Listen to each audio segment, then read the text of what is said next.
Avant, nos grands-parents, nos parents, on ne vend pas la terre, on donne.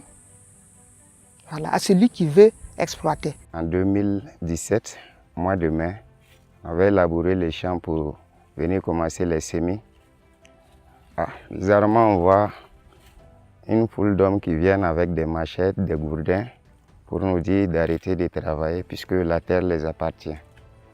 Donc, on a décidé de rentrer.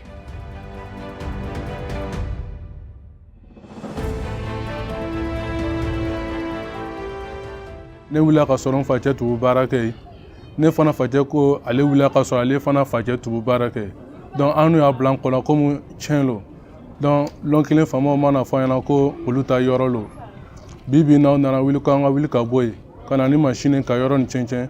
J'avais un champ ici, on a loti ça en 88. Bon, encore le deuxième champ de mon papa, ça c'est sur le site de Cordini.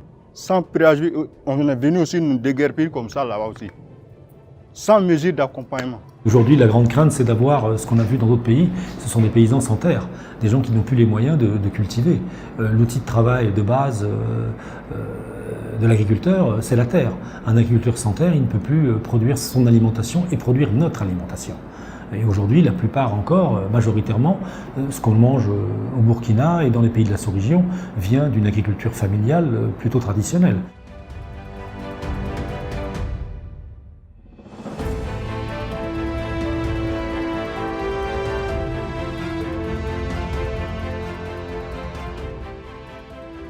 Pour obtenir son attestation de position foncière rurale, qu'on appelle communément APFR, d'abord, il y a des formulaires de demande qui se trouvent auprès du régisseur de la commune que le demandeur va venir payer, timbrer, ramener auprès de la commission du village concerné pour renseigner avec toutes les informations et joindre la photocopie légalisée de sa CNB.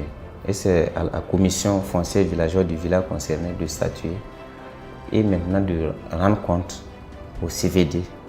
Et c'est par l'intermédiaire du CVD qu'on nous envoie la demande. Et sur la demande, c'est une superficie approximative. Le service foncier se déplace avec la commission foncière villageoise pour la délimitation afin de trouver une superficie exacte à elle les coordonnées. Ensuite, le service va produire la cartographie et c'est cette cartographie qu'on joint au dossier que l'intéressé avait déposé. On envoie au niveau des services techniques déconcentrés à l'intermédiaire des domaines et ils vont acheminer ça au niveau du cadastre pour vérification. Et par la suite, ils vont donner leur avis. Si l'avis est favorable, on fait une publicité foncière. C'est toujours avec la commission foncière villageoise qu'on affiche partout où les gens pourront voir et s'il y a un problème pour qu'ils puissent signaler. Et cette publicité dure 45 jours. Au terme de 45 jours, s'il n'y a pas d'opposition ou de réserve, on repart sur le terrain avec les voisins immédiats, la commission foncière villageoise, pour reprendre les limites qu'on avait délimitées là.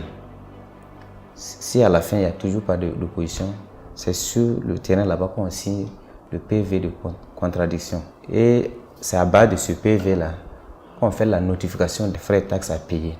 L'intéressé part payer auprès du régisseur ou bien du receveur de la commune et il renvoie la quittance. On essaie maintenant de préparer le document, à savoir l'attestation de possession foncière rurale, à la signature du maire. Et le maire aussi a un délai d'1 mois pour prendre tous ces renseignements avant signature.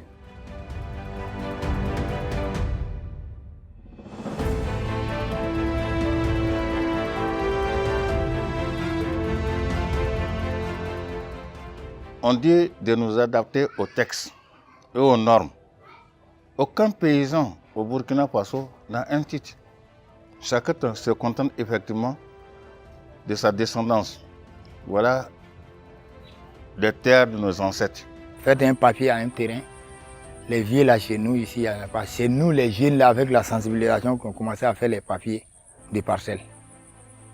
Parce que ton grand-papa t'a laissé, lui c'est césé, ton grand-papa t'a laissé, toi tu dois laisser à tes enfants. Et tes enfants doivent laisser à l'autre. Mais c'est interdit chez nous de vendre la terre. Tu peux donner à location mais on ne vend pas.